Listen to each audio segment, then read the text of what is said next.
For us, we don't start with final response. We actually start with hunting, more sort of direct reward system. So we put odor and PVC pipes and put it out in areas for them to search and that sort of thing. Ben's brought a couple of examples of PVC pipe, and we just put the odor in there, let the dog retrieve it first, hunt it out, and so basically we're teaching odor recognition and hunting behavior at the same time. And then we defer the final response training to a little bit later. And we have, similar type of apparatus where, like these boxes that have a direct reward system on them. Just popper boxes that we use. And so when we want to teach the final response, the odor is in there.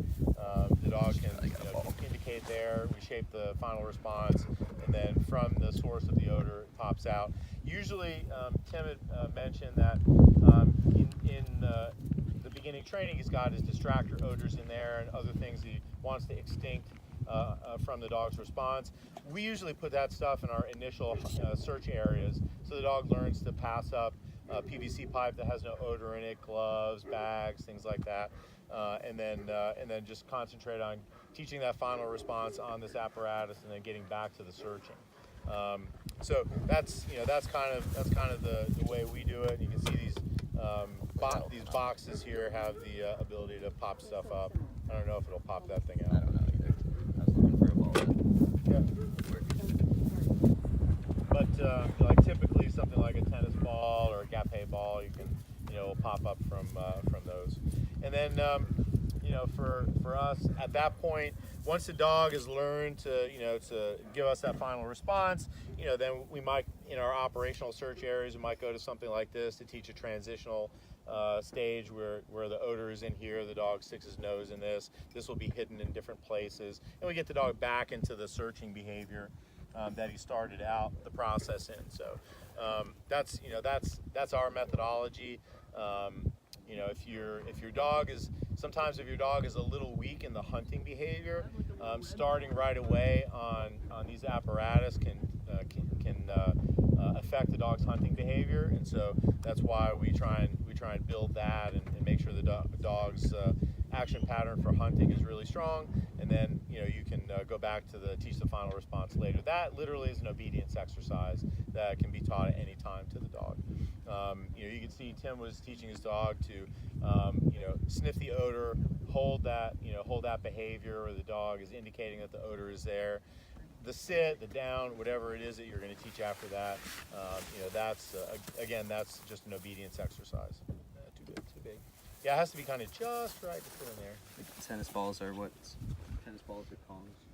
So, anybody have any questions? And of course, you'll run into lots of different ways to teach detection, and you have to find kind of the right way for your dog. And there's actually lots of good information out there that you can find. I foresee this being something that at least in the beginning, clubs will want to have some seminars on, and want to get a good idea, a good handle on how to go about teaching this stuff. So there's lots of different philosophies and methodologies on how to do this. I'm doing one in May at Karen Decker's place, where I'm not just going to talk about how I specifically do it most of the time, but we're going to talk about a couple of different ways, just so we understand, like, not everyone's going to have or go out and get the same equipment. So we're going to kind of show you a few different ways. Like, that's the benefit of us having us and Tim here today, is we can show you at least 2 ways right off the bat that will train detection, and then you'll see both finished or relatively finished dogs are going to be able to do the same thing, even though they were trained almost completely differently. You want to get them? Going to present some problems. Right, pseudo is not the same thing as real odor.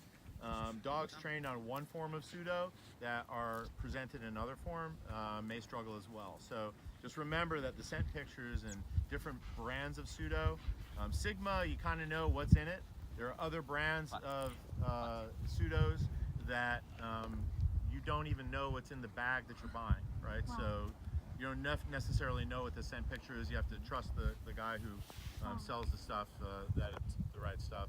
And then if you're training on real narcotics, I mean, obviously that stuff's got a lot of distractors in it, cutting agents, things like that. So, dogs that are finding dope on the street, you take them back to pseudo, and they, if they're even imprinted on that in the first, 10 days of their exposure to drug training, they may not even recognize it. So that's a little bit what you may see with Thomas here is, he's been trained and maintained for the most part on drug odor. So, pseudo could be a little bit of a different scent picture for him, and vice versa. You'll find that people that train on one brand of pseudo, when you take them to the other one, they could walk it because, again, the scent picture is different from different manufacturers. So that's why we want to make it clear. If you want to train on the same stuff that's going to be in the trials, you'll know exactly what it is. You can get the same stuff, and you can make sure that you're preparing your dog as best you can for the trial. We're not trying to create drug dogs in American Schutzhund. We're testing whether or not they can actually be trainable in a scent discipline, right? And and that's what the purpose of all this is. So I would assume then we would have an official manufacturer source. Yes. So that we can be Yeah, consistent. that stuff is addressed in the rules. Okay. Where the club has to show an actual invoice of purchase from Sigma. The lot numbers have to match, the bottles that the judge is going to be taking from, and so forth. Thank you. Any other questions for your runs? Okay.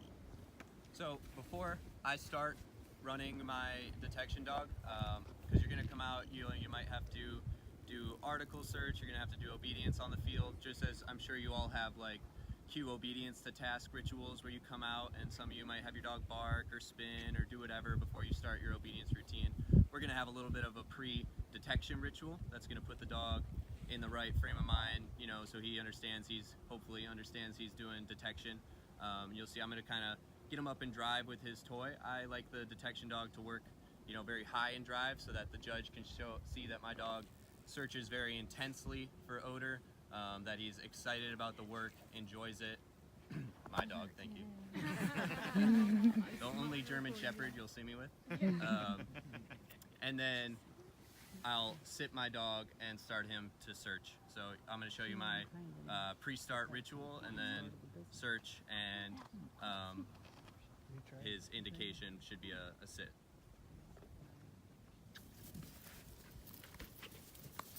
Yeah, we need to give him. Sit.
There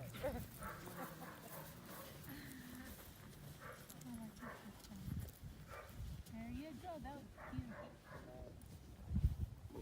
Yeah, that was nice. Beautiful. Yeah.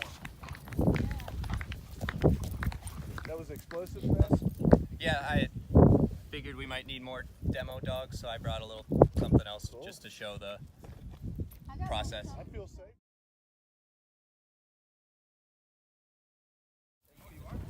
Light clears a little bit, we'll start easy, get the shape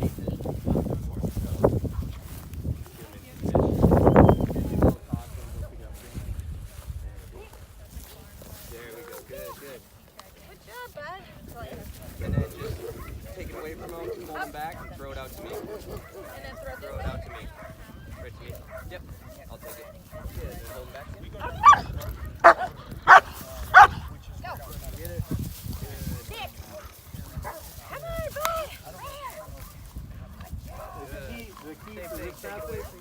almost like Tim was doing, is keeping the dog's nose in Now the this time, hive, let it his land, nose and I'll in the tell you odor when while to he's go cleaning out. him. Basically the same kind of thing where once the dog has a pipe in his mouth, the odor is going up into his olfactories, and so he's starting to learn that when he plays with this object, this odor is relevant. So that once the odor is in the pipe, once he finds the odor, the odor is the right match for the toy. Choose find whatever you want to use. If you change your mind later, it's not the end of the world, right? Grab that, take it away from him again. Stop or pull out. Wait. Set him out.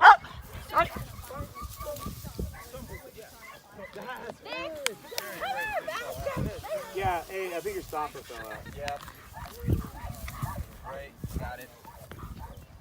I didn't have a wrench, but I. Yeah, yep.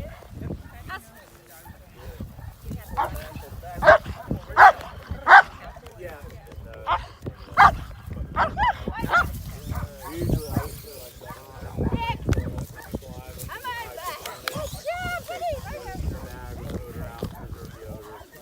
Good, take it away again. It goes back in the jar.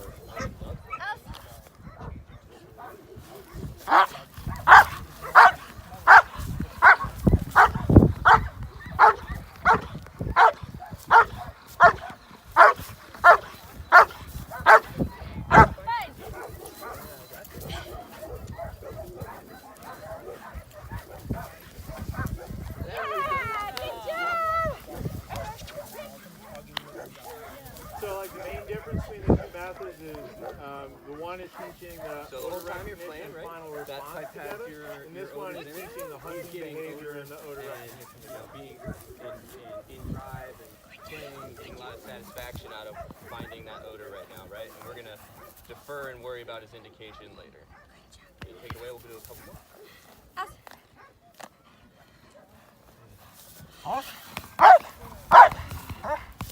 him back. Hold him back. Let him go. Fine. Good. Dick. This time. Oh, good job. Oh yeah. Good. Hold him back. Hold him back. Don't get bit. Good. This time, as I throw it out, I want you to like turn him around in a circle. We'll get him a little disoriented. He's not gonna see where it lands. Ready? Spin him around. Spin him around. And he's big, and then let him go out. Good. Now he's a little disoriented. He's gonna have to hunt a little bit more, right? Which is what we want to build into is more and more hunting time. This way, the dog is learning right off the bat to work without you. You see, he's getting odor recognition. Good job, bud. That's it. Nice job. Starting to show you recognition of that toy and odor right off the bat. We'll do one more.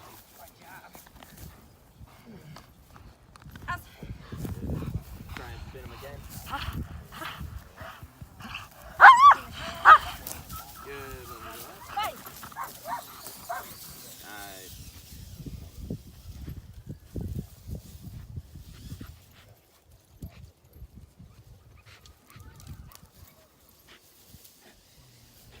Nice sharp head turn.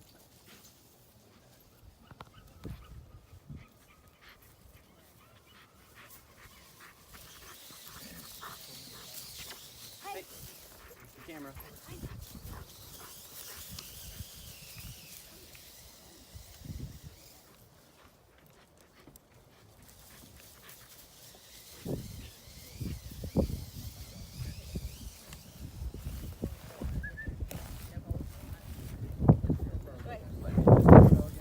We'll keep them just slightly in the area, but for the most part, we're going to stay uninvolved. I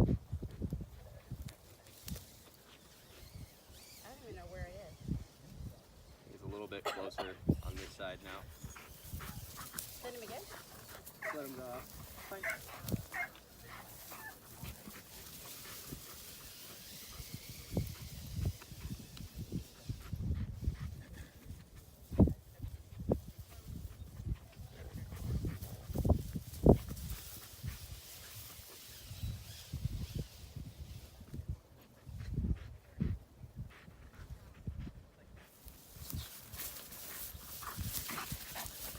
You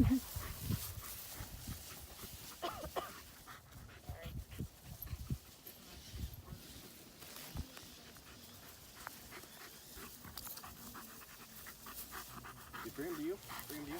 Nick. And then hold him back again. Hold him there.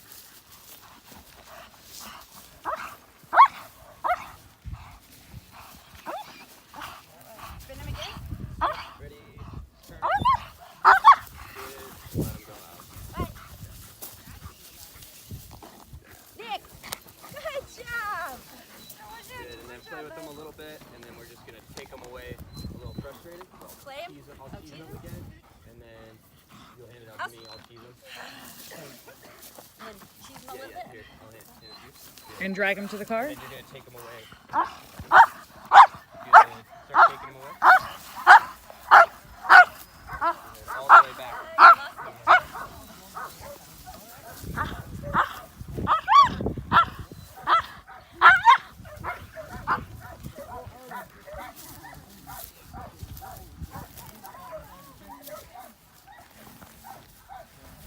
And my dog that I brought out is trained like this way, picking it up. He's a bomb dog, picks up the odor, right? And we still have a nice, clean, passive response. He doesn't try and paw at it or get at it, right? We're all very, skilled competitors and trainers. We can teach a dog to sit, right? Hopefully.